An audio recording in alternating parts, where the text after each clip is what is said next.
ओम शांति। आज बहुत सारे लोग सोचते हैं कि हमारे घर में 4 सदस्य हैं, क्या भगवान ने सभी का एक जैसा भाग्य लिखा है या अलग अलग। आज बहुत सारे ऐसे लोग हैं जो घर में रहते हुए अपने आप को कोसते रहते हैं, मेरा भाग्य ऐसा क्यों लिखा। मेरे घर में मेरा ही भाई है लेकिन उसका भाग्य बहुत अच्छा है, उसने जो बिजनेस में हाथ डाला वो बिजनेस भी चल गया, और मैं जिस भी जगह पर हाथ लगा रहा हूँ मेरा बिजनेस चल ही नहीं रहा है। मैं जहां सफलता हासिल करना चाहता हूं मैं सफल भी नहीं हो पा रहा। उसका कारण क्या है? क्योंकि हम एक ही माता पिता के बच्चे हैं, लेकिन फिर भाग्य में भिन्नता क्यों? क्योंकि माता पिता आपके एक थे, लेकिन आपने जो कर्म किए वो अलग अलग थे। भले माता पिता जन्म देने वाले आपके एक हैं, लेकिन भाग्य बनाने वाले नहीं। आज अगर आपके माता पिता को भगवान ये कह दे आप अपने बच्चों के भाग्य बनाएं, तो क्या माता पिता अलग अलग बनाएंगे? माता पिता दोनों बच्चों का भाग्य एक जैसा बनाएंगे। लेकिन अगर ये कहा जाए कि बच्चे अपना भाग्य अपने तरीके से बनाएं, तो भले वो छोटा भाई हो या बड़ा भाई हो, वो दोनों का कर्म करने का जो ढंग है वो दोनों का अलग अलग होगा, तो दोनों भाग्य भी अलग अलग ही बनाएंगे।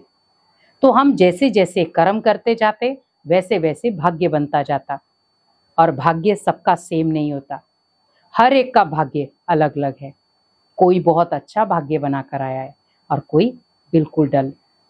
किसी का भाग्य नॉर्मल है तो किसी का है ही नहीं, और कई बार उस भाग्य की वजह से लड़ाई झगड़े या रिश्तों में दरार भी पैदा हो जाती है।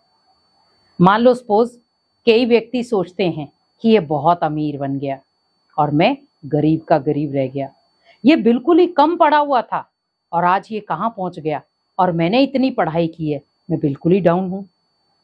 पहली बात है, किसी के साथ अपनी तुलना ना करें। आपका जो भाग्य है आपके कर्मों की देन है, उसका जो भाग्य है वो उसके कर्मों की देन है। तो फिर हमें अलग अलग तरीके से टेंशन क्यों लेनी है? क्योंकि हम अपने कर्मों को नहीं सुधार रहे हैं, लेकिन हम ओनली ये सोच रहे हैं भाग्य को कैसे बनाएं। हमें भाग्य को बनाने से पहले हमें ये ध्यान रखना है कि मैं अपने कर्मों को कैसे सुधारूं। जब मैं अपने कर्मों को सुधारूंगा तभी तो भाग्य बनाऊंगा।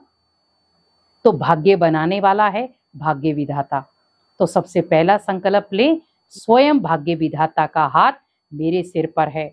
वो सुबह सबसे पहले मेरे भाग्य को बनाने आया है, मेरे कर्मों को श्रेष्ठ बनाने आया है, और मैं सुबह उठते ही अपने आप से वायदा करता हूँ कि मैं जो भी कर्म करूंगा आज दिन भर में मैं श्रेष्ठ कर्म करूंगा। कोई ऐसा कर्म नहीं करूंगा जो भ्रष्ट हो, जो किसी को दुख देने वाला हो। आज कई बार अगर हम कर्म ऐसा नहीं करते तो हम बोल ऐसे बोल देते हैं, हमारा व्यवहार ऐसा बन जाता है। लेकिन हमेशा याद रखें, जो व्यक्ति चुप है उसके अंदर बहुत सारे व्यर्थ संकल्प भी चलते हैं, और कुछ ऐसे भी होते हैं जो चुप रहते हैं लेकिन बहुत सारी बातें सहन करते हैं। लेकिन हमेशा याद रखें, चुप रहना सल्यूशन नहीं है, लेकिन आपके मन में जो बात है आप क्लियर करो। क्योंकि जब आप चुप रहते हो बहुत सारे थॉट पॉजिटिव भी नेगेटिव में बदल जाएंगे, लेकिन जब उसी बात को आप क्लियर कर लेते हो तो नेगेटिव से आप बच जाते हो। तो इसीलिए भगवान भी हमें क्या कहते हैं कि व्यर्थ से बचना है तो भगवान के साथ बातचीत करो, भगवान से अपनी मन की बात कहो।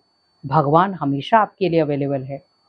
लेकिन कई बार हम कहते हैं हमें फुर्सत नहीं है, टाइम ही नहीं है, हमें इधर उधर जाने का टाइम है, भोजन करने का समय है, सोने का समय है, और समय किसके लिए नहीं है? भगवान के लिए समय नहीं है। आज अगर कहा जाए आपको कहीं घूमना है हम चले जाएंगे, लेकिन कहा जाए भगवान के घर में जाना है तो हम कहेंगे बहुत थकावट होगी हमें, हमारी तबीयत खराब है, बहुत बहाने लगा देते हैं हम। लेकिन आप हमेशा याद रखें कि जिसने भगवान के लिए बहाने लगाए वो सदा काल के लिए किसी न किसी बीमारी के ग्रसित होता रहेगा। क्योंकि हमने भगवान के घर में जाने के लिए क्या किया? बहाना किसका लगाया? बीमारी का। क्यों? और यही कई बार, जैसे मान लो एक बच्चा है वो सत्य के रास्ते पर चल रहा है और एक बच्चा है वो झूठ के मार्ग पर चल रहा है, तो मुश्किलें किसको आएंगी? जो सत्य के मार्ग पर चल रहा है। पर भाग्य उसी का खिलेगा, क्योंकि उसने बहुत सारी मुश्किलों के बाद भी असत्य का रास्ता नहीं चुना, उसने हमेशा सत्य का रास्ता चुना, और जो झूठ वाला है, भले कितने भी लोग उसके पीछे होंगे, पर भगवान उसके पीछे नहीं होगा, क्योंकि भगवान सत्य के पीछे खड़ा है। तो सत्य की ही विजय हुई, असत्यता की हमेशा पराजय होती है। इसीलिए भगवान किसी का भी भाग्य अलग अलग नहीं लिखता, लेकिन हम जो कर्म करते हैं उसी के अकॉर्डिंग हमारा भाग्य लिखा जाता है। इसीलिए बहुत श्रेष्ठ कर्म करें, ताकि भगवान भी आपके भाग्य पर नाज करे। ओम शांति।